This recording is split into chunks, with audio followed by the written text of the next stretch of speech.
Here on Makers Muse, I recently made a video on why intersecting shells in STL files are bad for 3D printing. And I said specifically in the thumbnail of that video, don't print this. Well, I decided to print it. That old reverse psychology. Let's see what happened.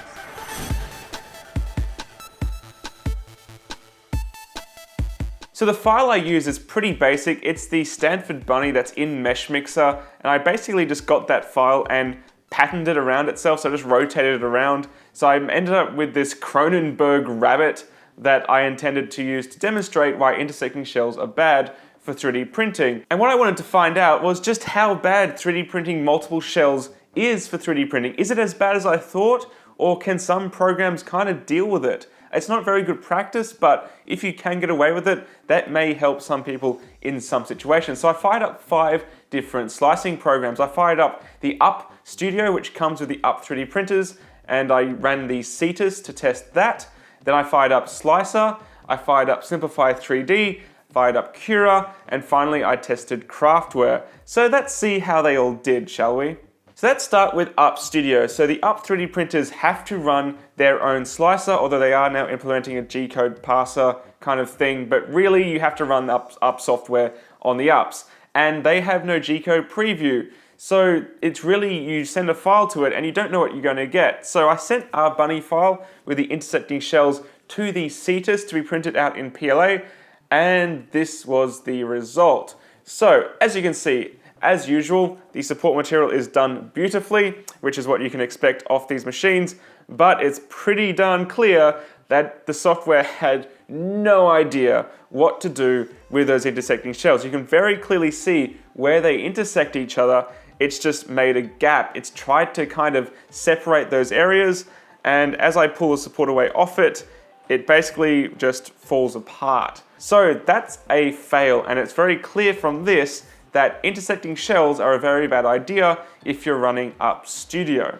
So how about Cura? I downloaded the latest version of Cura and it took ages to download, even though I've got NBN fiber. Anyway, it finally downloaded and it did have a preset in it for the Prusa i3 Mark II, and this was the result. So as I could see in the G-code preview for this file before I even printed it, it was having no issues stitching these shells together into a uniform manifold 3D print. So really it was managing to detect the fact that although these shells, these surfaces were intersecting, it was still able to detect what the outside of the shape should be and join it together properly. And I can't really see any artifacts of where it's added geometry in where it shouldn't be, and I can't see any artifacts where it's tried to separate things when they shouldn't be, which is pretty good. Although I will say the support material on this is pretty poor and it's pretty stringy, but it did work printing the file despite multiple shells.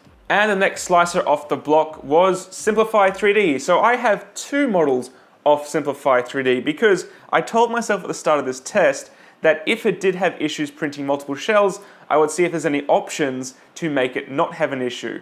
And in Up Studio, there's no options, I couldn't change anything. But in Simplify 3D, if you bring a model in with intersecting shells, it does much the same thing as Up Studio did. It printed this model actually really poorly with these shells intersecting and trying to sort of separate these areas. It didn't know what to do. And there is a tick box you can check to try to sort of merge it all into one outline, but then the internal part here at the top became filled, which wasn't a good solution.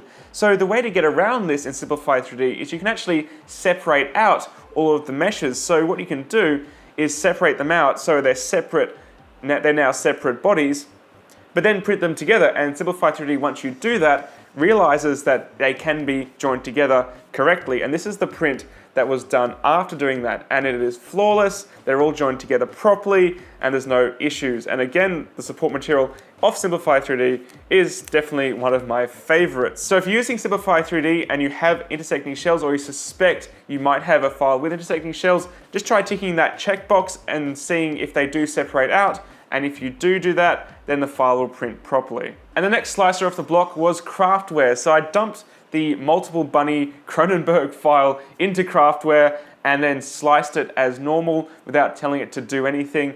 And it also managed to stitch together these shells into a single 3D print with consistent infill without having any weird intersecting geometry. So that's pretty impressive from CraftWare, considering it is free, and it is currently the only other free software that has customizable support structures, unlike Slicer and Cura, where you just have what it gives you. But unfortunately, when I tried to send it to the Prusa i3 Mark II, even though I did set a custom profile, it just managed to make a little line of 3D printed poop. Basically, it was not printing properly at all. It was doing something really weird. I probably can change the settings, but considering this is all about how the slicer would handle a file, not how it prints, I'm not going to bother. But if you are running CraftWare, you shouldn't have too much issues with multiple shells. And last but certainly not least is Slicer. So Joseph got in touch with me and said if I'd like to try the latest version of Slicer out, which I did, and this is the print of the Prusa i3 Mark II. Keeping in mind it is the special edition version for the Prusa i3 Mark II, I'm not surprised that the default settings were flawless. So it had no issues joining together these separate shells into one 3D print. There's no gaps, it's managed to stitch the outlines together properly, which is really quite impressive for a free bit of software. And the infill again is pretty cool. It's a 3D infill, which now you can do on some of these slicers. I haven't really played with it before, but it looks cool when it's printing. No customizable supports, but really, do you need them? I mean, these are just beautiful. They're breaking off, no issues. And we're left with a model that has all of the bunnies stitched together properly, but I didn't have to do it in other software. So where does that leave us? Was I wrong to say that 3D printing with multiple shells is a very bad idea? Well, not really. It's still very poor form and kind of amateurish design to not make your files fully combined for 3D printing, because as we've seen, some software like Up Studio, you can only run that on the ups, and to make your file accessible to everyone, really you should run it through that repairing software to fix it and make the file a single manifold mesh.